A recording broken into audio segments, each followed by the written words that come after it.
আছে for answer লিখে দেবো, সি নাম্বারে কি আছে অফ, এরকম করে আপনি 5টা উত্তর লিখে দেবো, আপনাদের পুরো প্রশ্ন লেখার দরকার নেই। তারপর নাম্বার আসেন 4, আনসার সামারি, কোনো জায়গায় আছে আনসার লেখা এগুলো দরকার নেই, খালি 3 নাম্বারে দিয়ে উত্তর লিখলে হবে। তারপর সামারির ক্ষেত্রে আসেন, সামারি কথাটা লেখার দরকার নেই, খালি এখানে যদি সামারি 9 নম্বর প্রশ্ন থাকে 9 নাম্বার দিলেই হবে, তাহলে সামারি আপনাকে লেখার প্রয়োজন নেই। তারপরে আসেন 4 নম্বর টপ বিষয়টা, পার্ট এ তে 4টে বড় প্রশ্ন থাকে। কয়টা বড় প্রশ্ন থাকে? 4টে বড় প্রশ্ন থাকে।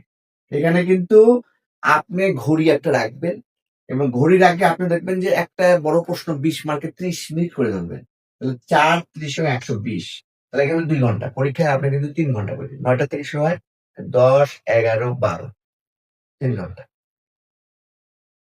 তাহলে আপনাদের এখানে আপনার মনে রাখতে হবে, কি মনে রাখতে হবে যে এখানে 30 মিনিট করে একটা বড় প্রশ্ন 20 মার্কের পর্যন্ত, তাহলে এটা আমি হিসাব করি 120 মিনিট সমান সমান